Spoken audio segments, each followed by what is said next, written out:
তেখেত এতিয়া সুস্থ stable but not out of danger. এতিয়া আমাৰ ব্লাড প্ৰেছাৰটো মেডিচিন নিদিয়াকৈ তেওঁৰ নিজে নিজে ভালকৈ বহুতখিনি উঠিছে, 110-170লৈ উঠি আহিছে, পেচাব হৈ আছে।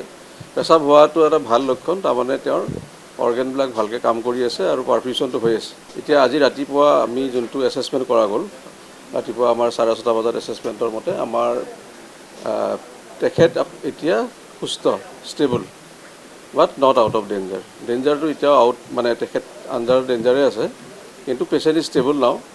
এতিয়া আমাৰ ব্লাড প্ৰেছাৰটো মেডিচিন নিদিয়াকৈ তেওঁৰ নিজে নিজে ভালকৈ বহুতখিনি উঠিছে, 110-170লৈ উঠি আহিছে, পেচাব হৈ আছে।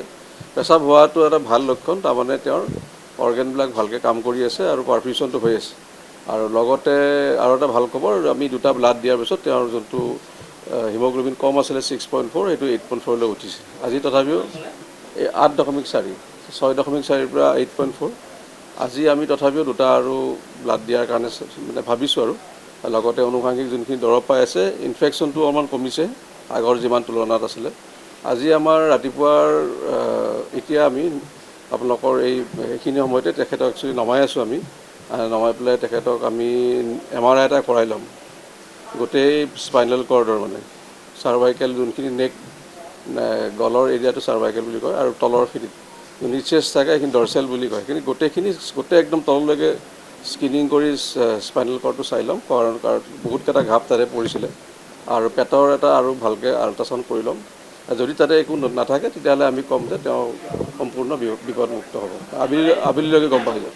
MRIৰ পিছত আৰু যদি কিবা অস্ত্ৰোপচাৰৰ কথা আহে তেতিয়া আপোনালোক কৈ দিম, বা আমাৰ যোনখিনি যাৱতীয় দিব লগা থাকিব তেতিয়া নিউৰ' চাৰ্জাৰীটো চাই আছে। নিউৰ'লজিক যদি লগা হয় আমি তেওঁলোককো ইয়াতে আমাৰ যোনটো এটা টীম বনোৱা গৈছে তেওঁলোককো লাগিলে সোমাই ল'ম। তাতে নাই, আমি দৰৱ কেইটা দি পেলাই ভাল পাইছোঁ। নাই তাতে আমি গোটেইবিলাক ৰিপিট কৰা যাব, চব ৰিপিট। তেওঁৰ লগত নিউৰ' চাৰ্জাৰী, চাইকেট্ৰি, জেনেৰেল চাৰ্জাৰী আৰু আমাৰ মেডিচিন গোটেইখিনি আছে তাতে। আৰু নিউৰ'লজি লগা হ'লে আমি লৈ ল'ম। আৰু ক্ৰিটিকেল কেয়াৰটোৱে একচুৱেলি গোটেইখিনি চাই থাকে।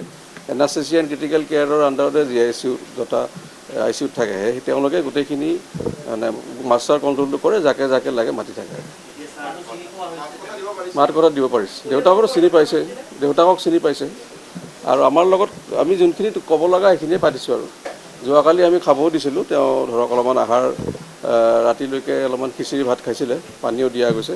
আজি যিহেতু আমি তেখেতক কিছুমান পৰীক্ষা কৰিম, পৰীক্ষা কৰিলে সাধাৰণতে খালী পেটে থাকিব লাগে, সেইকাৰণে আজি দিয়া নাই, পিছত আকৌ সেইবিলাক আৰম্ভ কৰা যাব। আহিছে কিন্তু বেছি সোনকাল হ'ব এইখিনি ক'বলৈ, কাৰণ তেওঁৰ যোনটো ট্ৰমা অৰ্থাৎ যোনটো তেওঁ মানে দুখ পালে, এটাতো শাৰীৰিক দুখ পালে, এইখিনি আমি ট্ৰিটমেণ্ট কৰিলোঁ, কিন্তু মানসিক যোনটো দিশ আছে সেইখিনিৰ কাৰণে তেওঁৰ অলপমান সময় লাগিব।